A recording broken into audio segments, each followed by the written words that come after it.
c'est une erreur tragique de résumer la géopolitique au déterminisme géographique parce que ça, on ne peut jamais changer.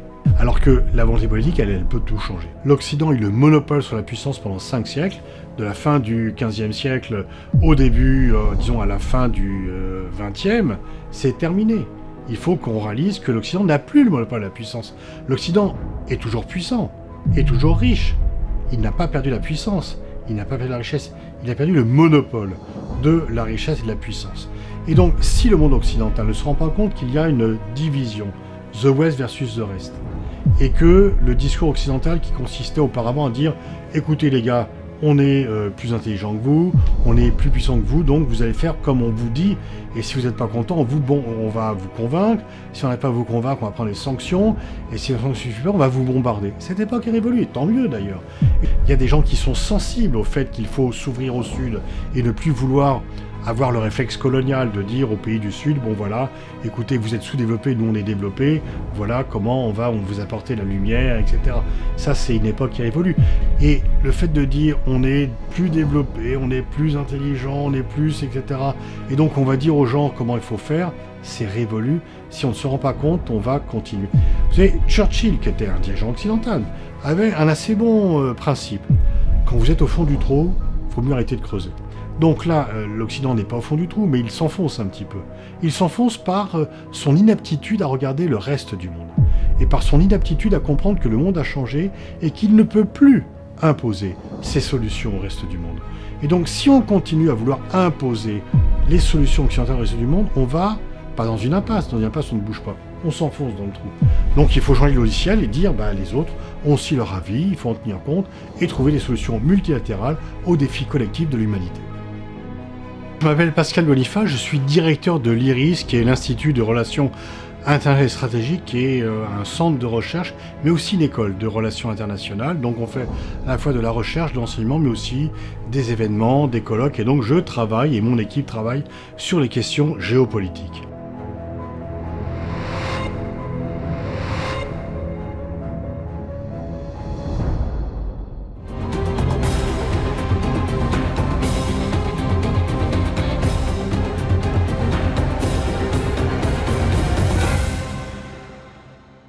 La géopolitique était une discipline qui était un peu maudite, puisque en fait, elle a été instrumentalisée par les nazis sur la notion d'espace vital, et forcément liée aux nazis, elle avait mauvaise réputation.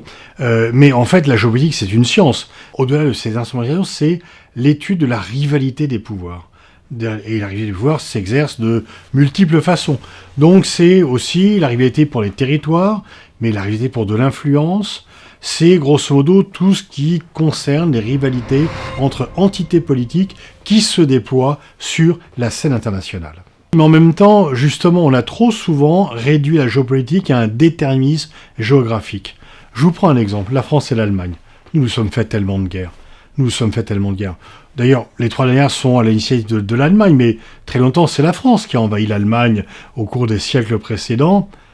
La frontière entre la France et l'Allemagne n'a plus changé depuis 1870. Alors, les Allemands ont gagné en 1870, on l'a regagné en 1918, ils ont gagné en 1939, on l'a regagné en 1945, mais grosso modo, c'est la même frontière. Nous étions amis, nous sommes amis. Et donc, ce n'est pas que la géographie qui détermine la géopolitique. Parce que si la géographie devait déterminer la géopolitique, soit on serait éternellement ennemis, soit éternellement amis. Mais la nature des relations politiques entre Français et Allemands prouve bien que la géographie, ce n'est pas un déterminisme. Ce qui est un déterminisme, c'est la volonté politique. Vous décidez d'avoir des bonnes relations avec votre voisin, vous décidez que comme il est plus faible que vous, vous avez une opportunité pour le conquérir ou pour lui imposer vos volontés. Donc voilà, regardez, entre le Qatar et l'Arabie Saoudite et les Émirats Unis, c'est la même géographie, ça n'a pas changé. 2017 blocus, 2021 fin du blocus, la géographie n'a pas changé. C'est la volonté politique qui change. Donc on pourrait multiplier les exemples. C'est une erreur tragique de résumer la géopolitique au déterminisme géographique, parce que ça, on ne peut jamais changer. Alors que la volonté politique, elle peut tout changer.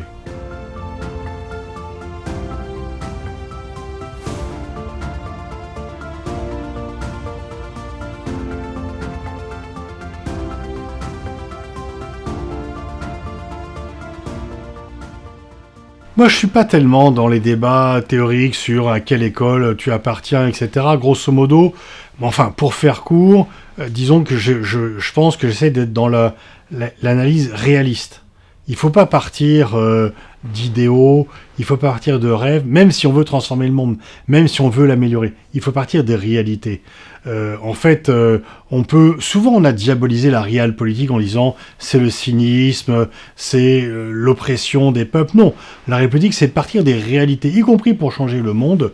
Et moi, je préfère la réelle politique à l'irréelle politique, qui consiste à dire il faut qu'on faisons ci, faisons ça, sans aucune, souvent l'irréelle politique, la diplomatie un petit peu dite morale, conduit finalement à des exactions ou à des échecs retentissants qui n'arrangent pas les situations. Donc le réalisme, le possibilisme, qu'est-ce que l'on peut concrètement faire pour changer les choses, et donc partir des réalités, et l'on va partir, le monde n'est pas tel que je le voudrais, il est tel qu'il est. Si je veux qu'il se rapproche du monde tel que je le voudrais, j'ai intérêt à partir de celle du monde tel qu'il est, sinon ça sera un échec.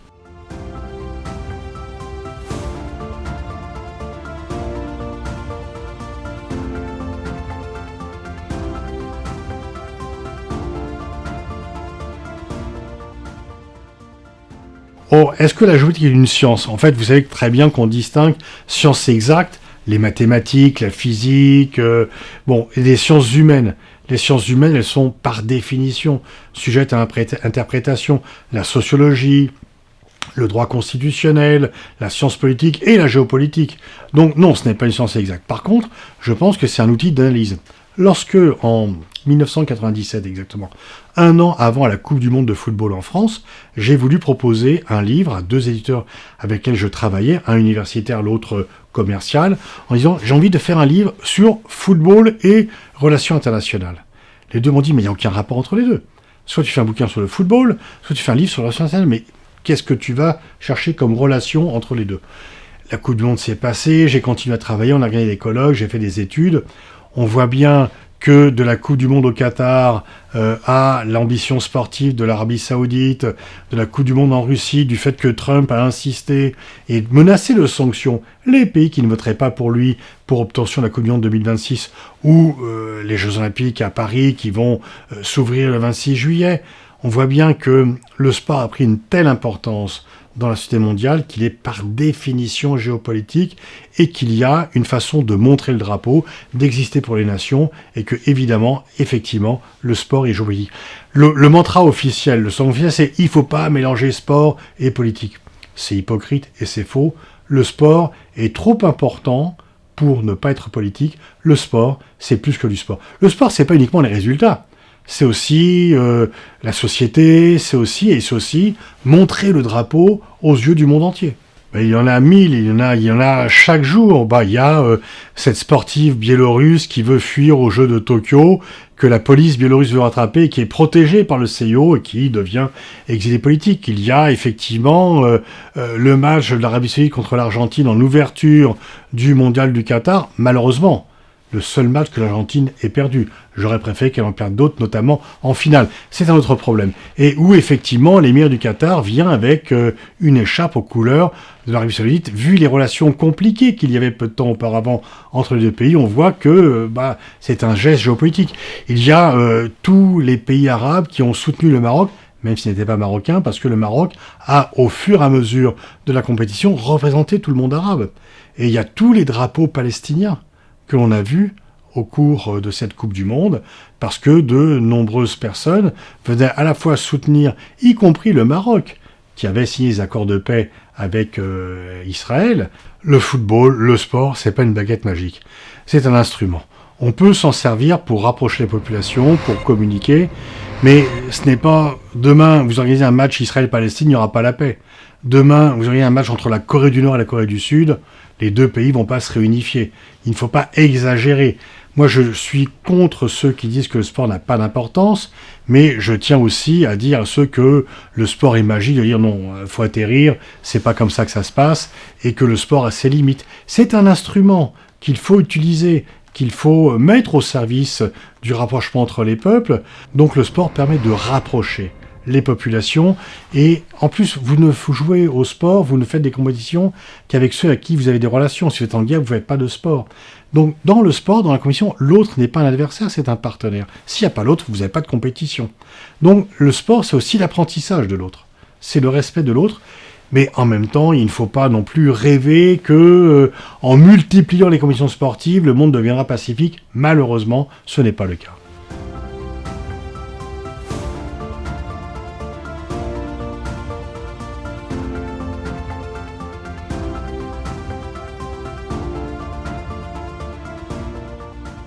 Le rôle de la France existe toujours, mais il est moins important qu'au début du siècle, tout simplement. Parce qu'il y avait le soutien à la Palestine, le refus de la guerre d'Irak et la tradition diplomatique française.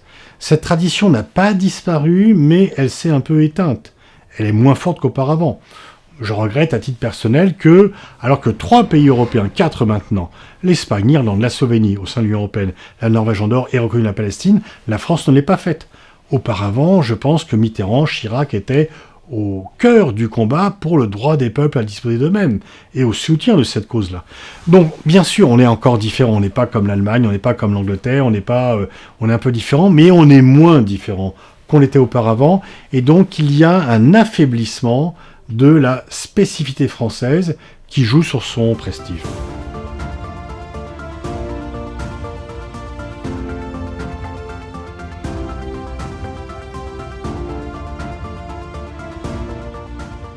L'Occident a eu le monopole sur la puissance pendant 5 siècles, de la fin du XVe siècle au début, disons à la fin du XXe, c'est terminé.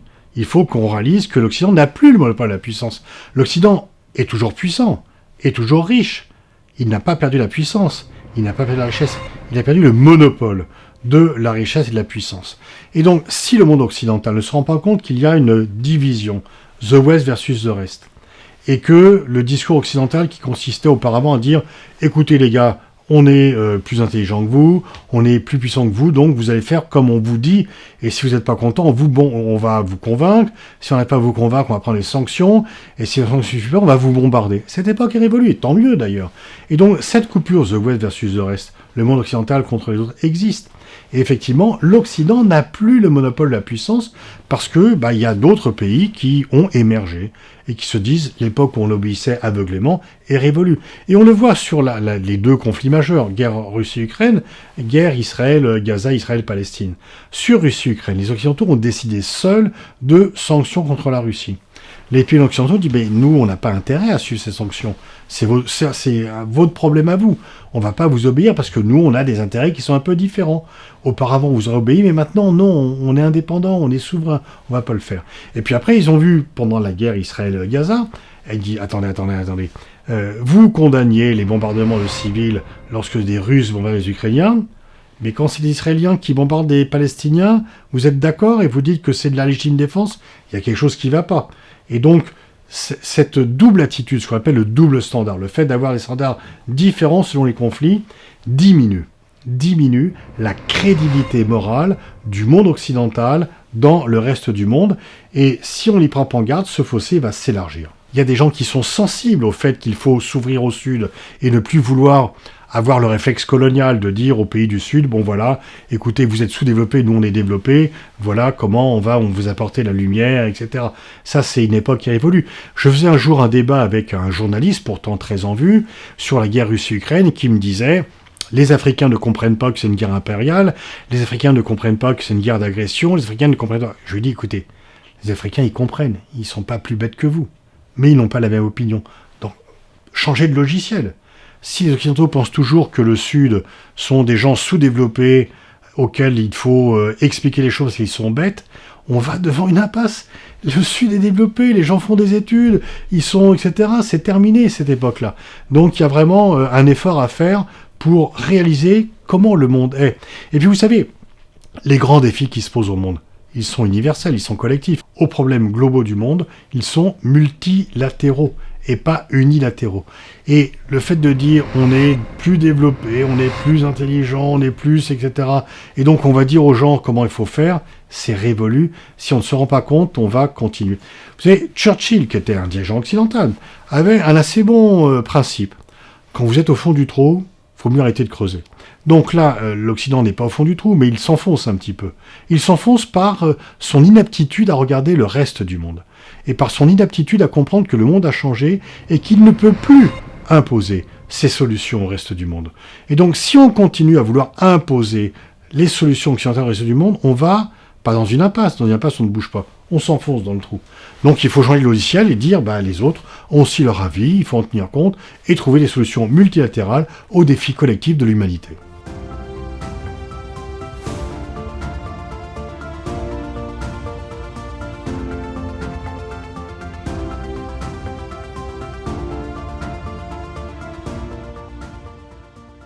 Je ne suis pas pro-palestinien. Je suis pro-droit international.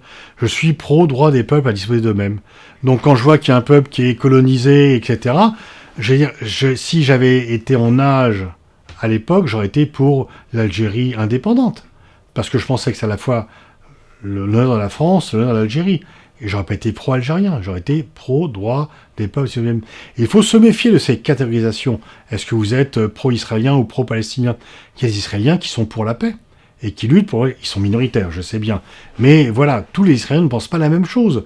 Et donc, moi, je n'estime pas être pro-palestinien, j'estime être pro-droit de l'homme, pro-droit des peuples à disposer d'eux-mêmes et finalement, droit international, respect du droit international, parce que ça nous protège tous. Le droit nous protège.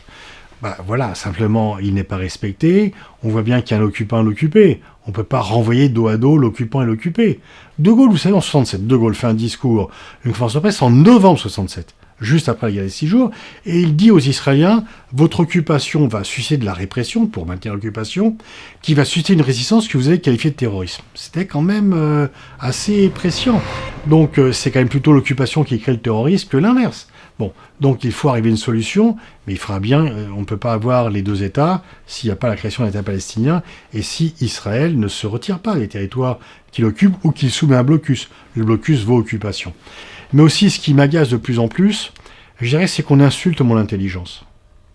Quand j'entends le Premier ministre israélien qui vient de tuer des milliers de civils, des milliers d'enfants qui y sont pour rien, dire que l'armée israélienne est la plus morale du monde, je me dis, mais il me prend pour un imbécile. Il insulte mon intelligence. Évidemment que c'est faux. Et il dit ça comme ça, de façon impunie, et je devrais accepter cela comme si j'étais un idiot avec 2 de tension et un QI de 30. Non, c'est pas possible. Donc effectivement, quand j'entends ça, je me révolte.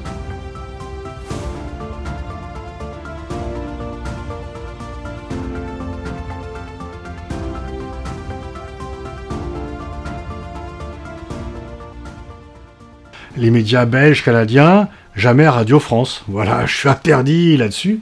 Je me débrouille en étant actif sur les réseaux sociaux, en faisant.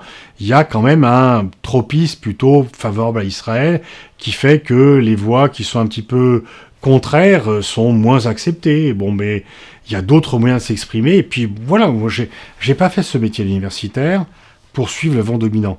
J'ai fait ce métier pour réfléchir librement et m'exprimer librement. Si ça déplaît à certains, ça plaît à d'autres, voilà. Et j'ai à la fois beaucoup de gens qui me détestent pour mes positions et qui vont m'empêcher de parler, et qui donc, au nom de la démocratie, vont m'empêcher d'avoir accès à Radio France ou à d'autres radios, et aussi de multiples témoignages de solidarité. Et voilà, je peux me regarder dans la glace, je peux être, je n'ai jamais trahi ce qui me rend le plus fier, c'est que je suis resté fidèle à l'adolescent que j'étais.